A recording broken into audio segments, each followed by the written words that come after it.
Yeah, I was just like pathologically shy child that was picked up and moved constantly and had my nose in a book constantly, and tried really hard to please my parents and fit into the model minority until senior year of high school, when I had an existential crisis that blew me out of the model minority.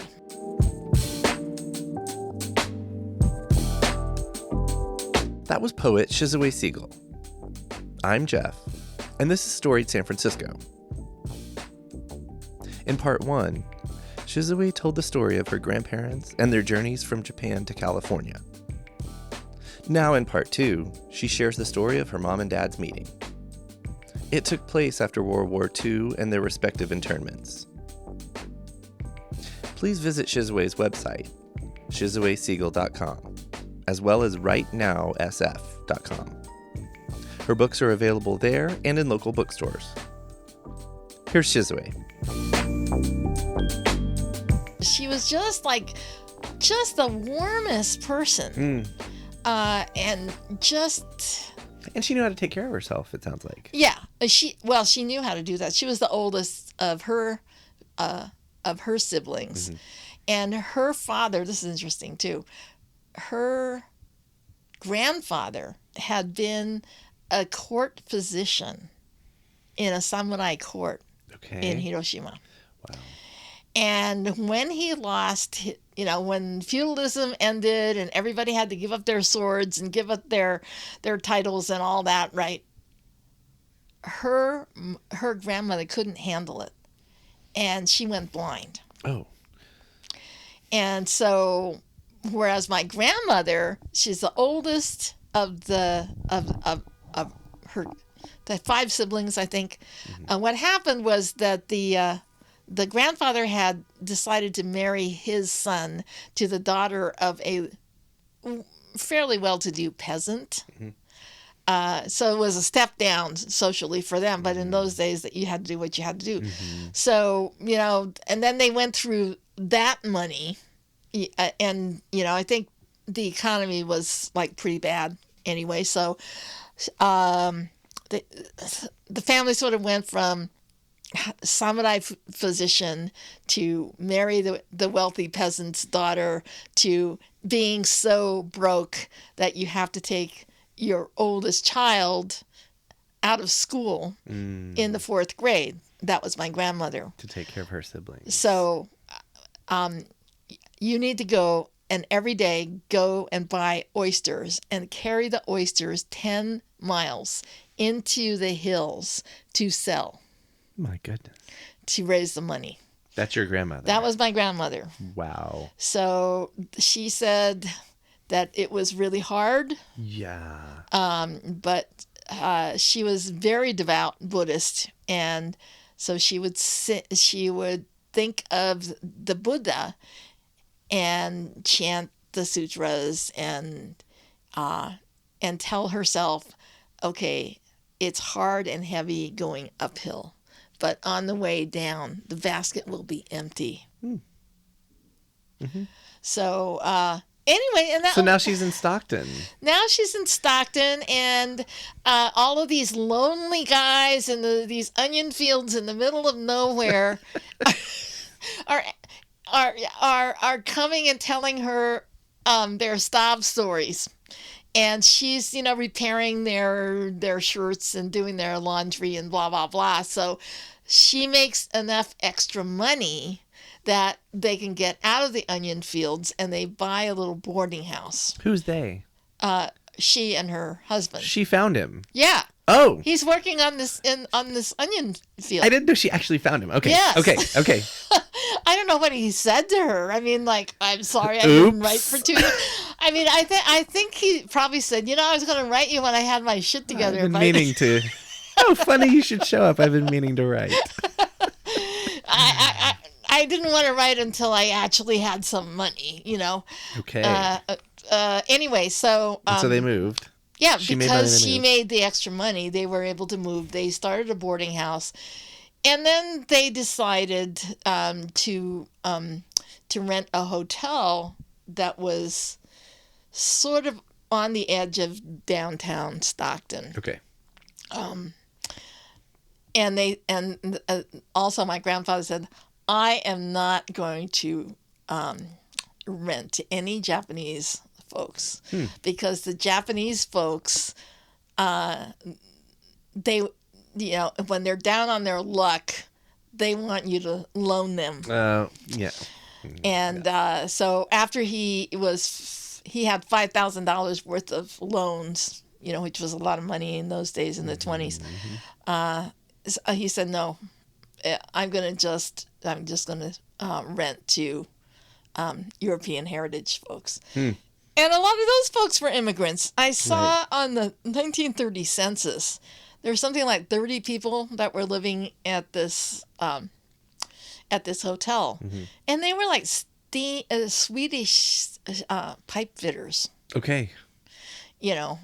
Fishermen, So it was in the Depression. People were down on their luck, blah, blah, blah. So anyway, that's where my father grew up. In Stockton? In Stockton. Okay. And when was he born? He was born in 1919. So, and you said your mom was born in 20. Yeah. So they were about the same. They were the same age, practically. Right. Yeah. And he was the first in his family to go to college. Oh, okay. And his father thought it was a waste of time and he should just go out and get some gainful employment. But my grandmother said, no, you go and I will slip you some extra money.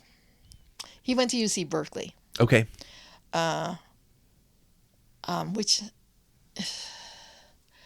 Because I think UOP is the university that's in Stockton, but I don't think there were many Japanese Americans at the time. And also it's a private school, so I think Berkeley was cheaper. Okay. But anyway, so my father was just about to graduate. I mean, he was going to graduate in June of 1942, right? Pearl Harbor happened in December. And the executive order to evacuate Japanese Americans happened on February. February 42. Yeah. So, Had he met your mom yet? No, they did not meet until much later. Okay. So this is all going in my family saga, and it's actually it's pretty interesting, all of these stories. And, absolutely. I heard a lot of them from my mother and from my Auntie Marion on my father's side. Okay. Who was very much like my grandmother. Very, she was the eldest sister. And very compassionate, very warm, really philosophical, and looked out for everybody. And she was the keeper of the stories. Okay. So I feel really lucky to have had these stories, but I didn't really hear a lot of them until much later when I was grown. In your life? Yeah. Yeah. So growing up, I was born in Baltimore in 1946. Okay. My father had been drafted into the U.S. military. Oh, I should say how my parents met. They met. Sure. My mother. I'll stop guessing how they met, and you can tell us.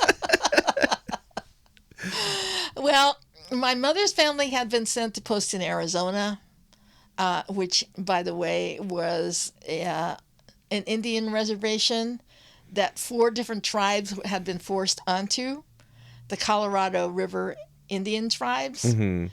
And so the War Relocation Authority took a chunk of that and said, we're going to drop 16,000 Japanese American incarcerees here. It's like the white people were like, let's just pile on our mistakes.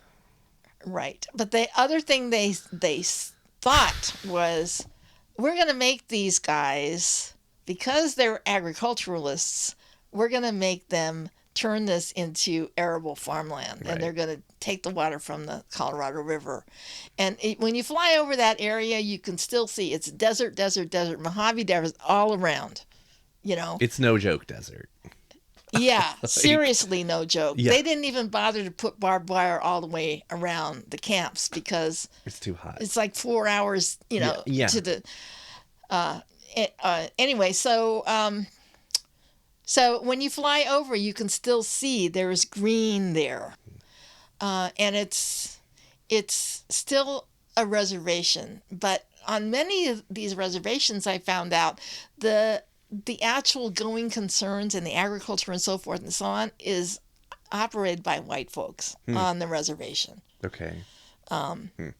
It's like it's a whole other story. So it's Right. kind of interesting that I'm really interested in the stories and the personal and family narratives of people of color because there is so much richness. And stories of survival. Well, and of exploitation and survival in spite of Yes. incredible odds. Yes. And the decks being stacked against them in so many ways. And it's not just... I think that the dominant culture, it's not just, quote, white.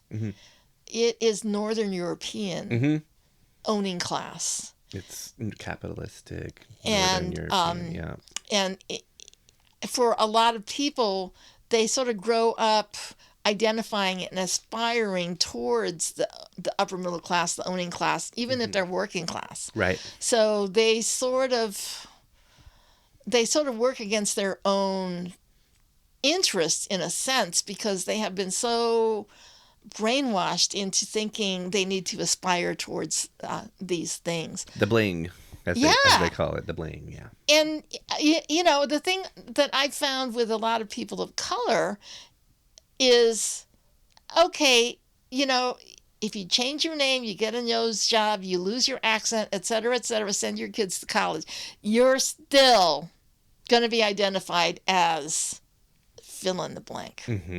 So if you're going to be identified as, and this is also true of Indigenous and Black folks, as well as immigrants of color, you will never lose that label, that sense by the dominant culture that you are less than. Well, most of us know we are not less than. We might have less opportunities, but many of us have not forgotten how rich our cultures are. We just don't get a chance to talk about it. If we talk about it, there's something about the dominant culture which says, I have the right to destroy and resent anything that's not like me, or anything I don't understand. Or and whatever I choose. Right. To erase, usually. Yeah. Yeah. And I think that, for people that realize that there are times in anybody's life when you come up against it and there is no way you can think or buy your way out of it. And the dominant culture tends to fear that. But those are the times we have the most growth. When we don't get what we want, when we are slammed with disappointment over and over, and it looks like there are no answers anywhere. The whole thing about it's darkest before dawn, that's really true. And so is it true that help a lot of times comes from unexpected sources in unexpected ways. And so from that, when that happens over and over again, you finally get it. You get a sense of humility and gratitude. So it's not like you're supposed to sit on your butt and wait for the universe to provide for you. You're supposed to work and make plans and have goals. But when those things don't work out, at a certain point, you need to stop and just be in a receptive space, space where you're reevaluating and you're waiting for guidance, in a sense. Being open. At least that's the way it's always worked for me. Yeah. And I think that in the arts, it if you happen to have made a living in the arts, then it sort of reinforces that. Because I used to work at J. Walter Thompson. Is that what? Can you tell folks what that is? J. Walter Thompson was a very well-established, prestigious advertising agency. In the 80s, there was a brief period after it had been bought out by Saatchi & Saatchi when it was part of the largest advertising agency in the world. Mm-hmm. And the clients that we had were Chevron, Kaiser Permanente, Dole we had for a while, Sprint. Was it based out here on the West, or because a lot of those companies are? Yeah, well, this was out of the San Francisco office. Okay. The headquarters were in New York, but they had offices in Tokyo and just all over the place. Mm-hmm. But I think the culture of advertising has changed since the 80s. I sort of came in on the end of sort of the Mad Men era. Yeah. And I got the job by total accident. I won't go into details here, but just say I didn't, I thought I wanted to be an artist or a writer, blah, blah, blah. So I went to art school, though it wasn't very practical. And then I decided I didn't like the politics of fine art. So somehow I ended up taking commercial art at the Academy of Art. Okay. And getting some hands-on practical skills anyway. Mm-hmm. And then I applied for what I thought was a summer internship, and it turned out that it was a year-long training position. Okay. At J. Walter Thompson? At J. Walter Thompson. Okay. After a year and a half of advertising classes. Was this like in the late 60s, this early was in 70s? The 80s. Or in the 80s, you said. Yeah. Yes, okay. Yeah. And how long did that last? How long until you realized, what the hell am I doing here? Well, it was interesting because the creativity was interesting. Sure. And the technical stuff was interesting. Mm-hmm. And it felt a lot of times the high pressure situations and everything felt like we were in the trenches in a war. Wow. So the co-workers that I had, the production people, the copywriter, the account exec, we had these teams. And it was not easy, and there were a lot of ways in which I couldn't relate to it at all. Mm-hmm. I mean, I'm doing Chevron lubricant ads, and the account exec is telling me, these products are just the same as any other petroleum company's products. But you've got to figure out a way to grab people's attention and somehow blah, blah, blah. How do you even begin to be creative with something like that? It was interesting. Yeah. And also, if I can speculate, as a woman of color in the 80s, I mean, it wasn't, it's hard enough, I think, in 2021. Yeah. Yeah. It was really tough. And I think in the whole creative department, there were 3 Asians, 1 black guy, and then a few closeted LGBT folks. Mm-hmm. And everybody else, just about everybody else, was a white male. White man. Mm-hmm. And fortunately, I had not a mentor exactly, but an ally, because one of the folks was a Japanese American design director who had actually opened the Tokyo office at one time. Mm-hmm. And he knew the people in New York. He had come up through the bullpen and the mailroom with the guy who ended up at one time being the president at J. Walter in New York. Okay. Good person to know. So he was a good person to know. And I kind of, I'm one of these people, I'm not great at anything. I do a lot of different things. Okay. And I'm sort of a generalist. So I do everything well enough. Okay. If you say so. But yeah, I got to do some fun stuff. Like Chevron Public Affairs ads that were in the opera and theater programs for 20 years afterwards. Ooh, okay. Can we back up really quickly? We're going to have to kind of lightning round through this stuff. Right. And I feel bad because I don't want to leave anything out. But where were you born and how did you come to live in San Francisco, to be in San Francisco? How did that happen? Okay. That's pertinent to this podcast. Right. I was born in Baltimore a few months after my entire Japanese American family was released from the camps. Got it. My parents met by accident. They were totally unsuited for each other. They would not have married, probably if it hadn't been for the war and unsettled circumstances. My father was drafted and recruited into military intelligence, spent 22 years in military intelligence, trying to prove that he was a loyal American. Okay. How long did you stay in Baltimore? We moved every 18 months to 3 years up until I was 12. Okay. So we went from Baltimore to occupied Japan, back to Baltimore, with periods living with my grandparents who had lost their farm and were getting back on their feet by sharecropping strawberries for Driscoll's. In California again? In California, near Morgan Hill. Further north, from where they were. Yeah. Had been. Yeah, they have been told, don't go down to San Luis. They hate you down there. It's like people won't sell you gas, even. They won't sell you insurance. It's horrible, but I guess that's a useful thing to know. Yeah. So it took them 10 years to save enough money to buy a 10-acre farm north of Morgan Hill. And so I lived with them. Okay.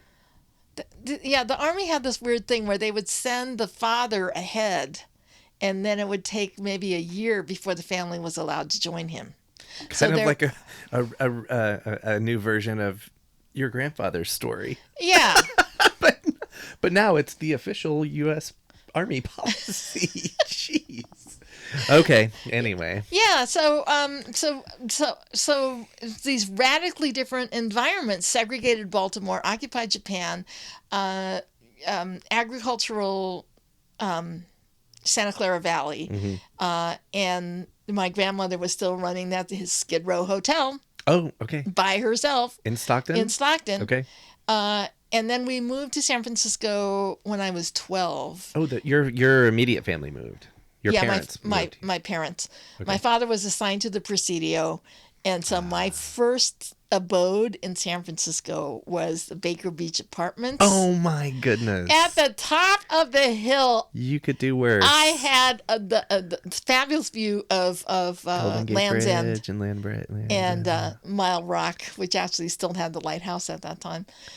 And do you have siblings? No, I'm an only child. Okay. And so, I was just like pathologically shy child that was picked up and moved constantly and had my nose in a book constantly. And tried really hard to please my parents and fit into the model minority until senior year of high school, when I had an existential crisis that blew me out of the model minority. Okay. Did you go to school here in San Francisco? I went to Presidio Junior High, and then I went to George Washington High School. Okay. And then for a while, I went to John Adams Continuation High School. Over on Masonic? Yeah. That place? Okay. Yeah. And then I went to UC Berkeley for 3 weeks. Okay. I said, I am not going to regurgitate received wisdom for another 4 years. I already been there, done that. Love it. So my parents gave up on me at that point, and I married the wrong man. My father's in military intelligence. So who do I marry? A red diaper baby. The son of a communist that ran the communist bookstore on Valencia Street. Oh, yeah. And I wondered why my father was mad at me. anyway, we got married in Amazing. '66 and moved to the Haight, and we had an apartment at Ashbury and Frederick, Wow. which in the apartment building where reputedly Jack London had once lived in the basement. Okay. So so And then art school, and then J. Walter Thompson. yes, Okay. first India. Went to India a couple of times, and stayed on an ashram. Spent 9 months on 2 different trips on Satya Sai Baba's ashram. The first time that we were there, there were 700 people in the ashram. 25 of them were Westerners. So we had amazing access for that time. And then when I went back in the mid-90s, they had 10,000 pilgrims a day going through that same ashram. Wow. Oh my God. So I was lucky to have been there at a time when it was this really dusty little ashram where there were no toilets on the ashram except at the hospital. So you had to go take your little pail of water up on Poop Hill and try to find a place to hide. You could go down and wash your saris on the rocks in the river when there was water in the river. Is that better than a hole in the ground? I don't know. Yeah, the river was wonderful when there was water in it. Right. The rest of the time we would have to go and buy a pail of water for 25 pice. Right. But it was incredible. It was one of the hardest things I've ever done, but I really learned how to be here now. Yeah. And to just trust in circumstance. Mm-hmm. So again, with a little bit of effort and maybe a little bit of receiving. Yeah. Right. Yeah. I work hard at whatever I do, but people tell me I could work smarter. Oh. That sounds familiar. I'm really good at beating my brains in on stuff, and then things open up sometimes. And so another thing that I did after the advertising, I did advertising in various agencies for about a dozen years, and then in the 90s, right, I'm out of a job because advertising is first one laid off during a recession. Right. So the token black woman that I worked with at J. Walter Thompson, I went to see her to see if she had any leads on jobs. She says, I'm working for the AIDS office. Oh. Did you know that the fastest rising segment of people that are getting HIV are black women? So I got a job doing HIV prevention in 2 public housing projects. Here in San Francisco? Here in San Francisco. Okay. And it was an eye-opener Yeah. on a lot of levels, including how clueless well-meaning white people can be about designing programs for the marginalized.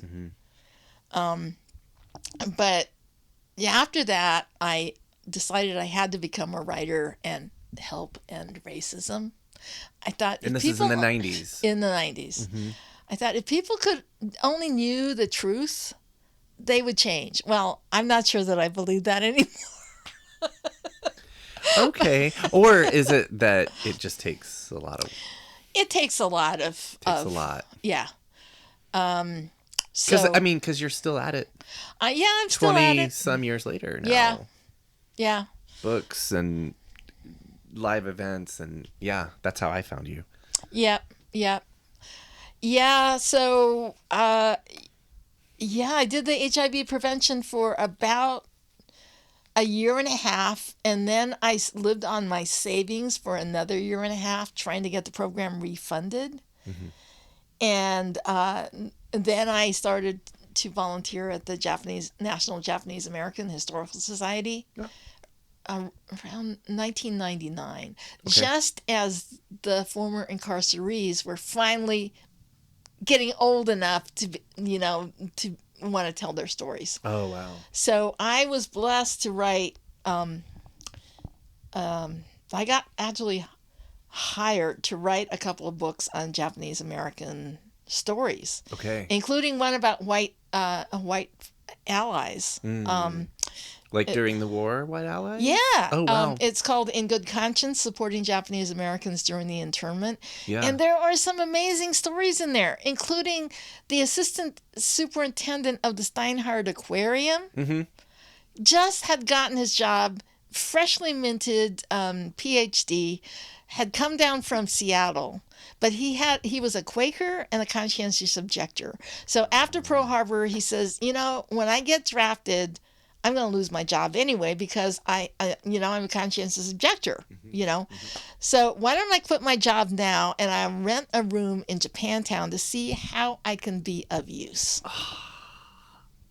We need more white people like that. Don't we? That's awesome. There are a lot. I was going to say, I mean, we as a society in America, we barely talk about Japanese internment. And we never talk about allies. Yeah. So one of the things I did last year, and I want to do it again this year, Kim Shuck, the poet laureate emerita, that just stepped down when Tango was named poet laureate. Anyway, Kim Shuck is half Cherokee and half fourth generation mission European heritage. Okay. So she and I did a series of workshops for BIPOC and white folks to come together to do some creative writing on racism. It was called The Elephant in the Room, Getting Real About Race. So I want to do another series of those this coming year because they went really well. Because we should talk together. Just because I do a lot of stuff to support BIPOCs doesn't mean that I don't like white people. I grew up in largely white society. My partner is white. His mother likes to brag about, having a connection to the Mayflower. Oh, well, okay. Sorry, I didn't see that coming. Yeah, when I first started dating him, I'm going, God, I've had a lot of white friends. I don't understand why this guy is so weird. And I go, wait a minute. Most of my white friends have been either Catholic or Jewish. Oh. I'm both, for the record. I am.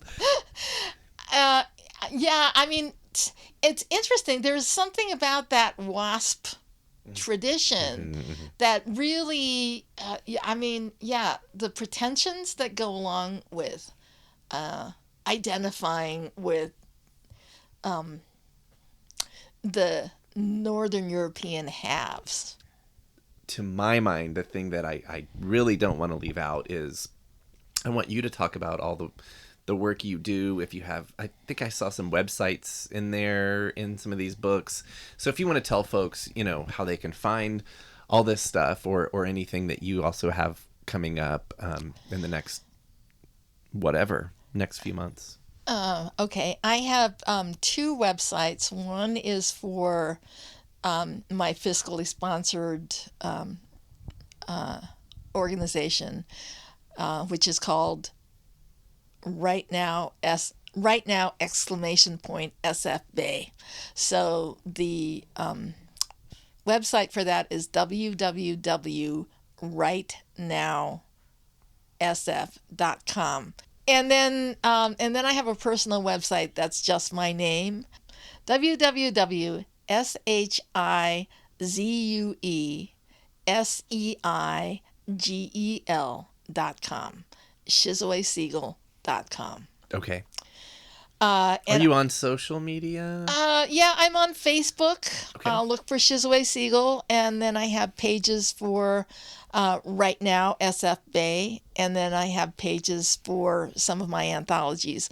I've done 4 anthologies of writers and artists of color in the last 4 since 2015. Besides the website, where can folks find those books? You can find them at a lot of bookstores. Bird and Beckett, Bookshop West Portal, Browser Books, Dog-Eared Books. Alley Cat, although Alley Cat just got bought. Green Apple. Green Apple Clement Street. Not Green Apple at the park, but right now, my latest anthology, Essential Truths, The Bay Area in Color, sold out in 2 months. And Congratulations. That's awesome. I'm waiting to get another 500 copies that are coming in just before Christmas. Okay. And can folks also find those books on your website? Yeah, they're all on my website. Okay. You can order them through my website. But as I said, the most recent one is not in stock right now. Currently out of stock. Right. Good problem for you to have. Okay, I lied. I want to end, actually, our theme this season on the show is We're Still Here. Speaking to a lot of things that are obvious to me, they might mean something different to everyone. But can you respond to where we all are in this time, sort of in San Francisco history, and the idea of we're still here?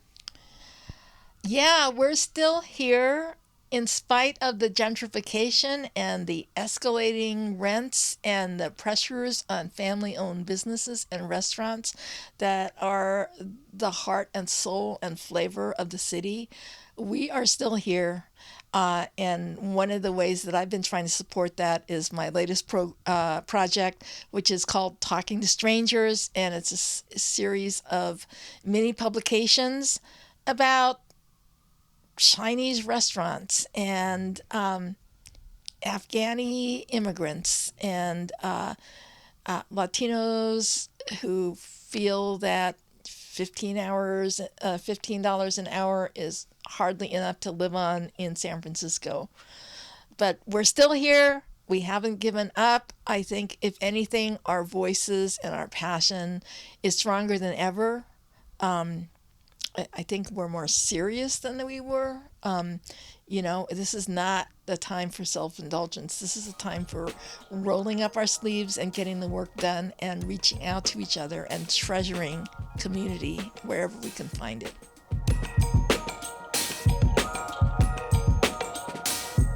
That was Shizue Seigel. On the next Storied San Francisco, get to know lifelong resident, bartender, and pub quiz MC Matt Sterling. Episode 29 drops next Tuesday wherever you listen to podcasts. Happy Thanksgiving, y'all. Music for the podcast was produced, performed, and curated by Otis McDonald. Original photography is by Michelle Kilfeather. Aaron Lim of Bitch Talk Podcast is our contributing producer. And the show is produced and hosted by me, Jeff Hunt. Now in our 4th season, we have more than 160 episodes available on our website, storiedsf.com, or wherever you listen to podcasts. If you can, please rate and review our show so we can reach even more folks. We love email. Drop us a line at storiedsf@gmail.com. Thanks for listening. Stay strong, stay healthy, keep dreaming, and we'll see you next time on Storied San Francisco.